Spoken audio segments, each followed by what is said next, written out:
Okay, this week's anatomy activity might be a little bit longer, but there's some things that you can fly through a little faster. So the first one, we'll go through the maxilla. It's preset 25. You're literally just gonna do quick landmark identification with them, and then you'll move on to the 26th preset, which will be the spine.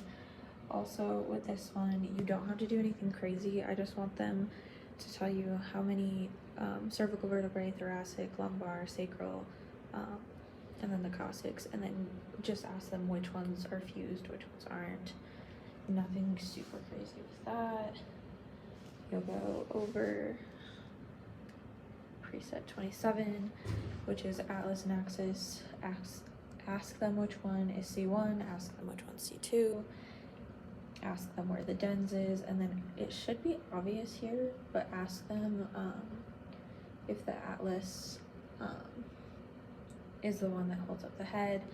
Ask them if the axis is the one that their head rotates on, and then ask them if the dens process is, like, if it sits anterior or posterior in the head. Mackenzie had that as a quiz question, and I think that'll be fun to ask the other labs as well. And then you'll go to 28. And you're gonna do humerus, radius, and ulna. This might take a long time to do a little bit of identification, but just some things to do other than just landmarks to get them thinking. Ask them which bone and what part of that bone is the elbow, and then you can also have them tell you where the ulna and radius sit, if your hand is pronated versus supinated, and then that'll also get them thinking about what pronated versus supinated means and see if they remember anything from lab 1. And then we'll go over here, go to 29. You're gonna do the back muscles.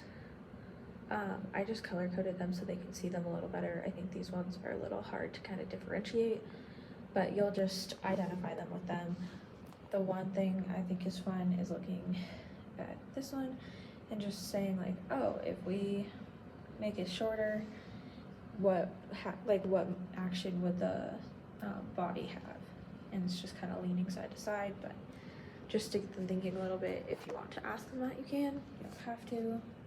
And we'll go to 30. I couldn't get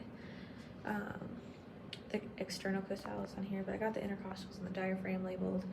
This one will be kind of fun. Obviously, I hope they can identify them, but the biggest thing I want you guys to do is ask them which one helps with expiration, which one helps with inspiration, and then with the diaphragm, which direction it moves to help the lungs breathe. And then we'll do 31, which is the last one. This is gonna be the hardest one to do. I've color coded the abs, and I think it would help for them to see them layer by layer, but you guys are gonna have to double click and just take them away one at a time. I was hoping you could see, I guess when you click on it, maybe the direction of the muscle fibers. So you can kind of do one side, go through the layers, which one sits on top of what, where they sit, whatever, and then go through the muscle fibers on the other side. And then you'll just have to double click, take it away, look at the muscle fibers, double click, take it away, and just go through it like that. That was only 3. But then if you want to bring them back, you'll have to go back to the eye. Make sure you're on muscular. Go to that and then just click on which ones you want to pull back up. Oh shoot, that is not what I want anyway. But yeah, if you want to bring them back, you'll have to do that.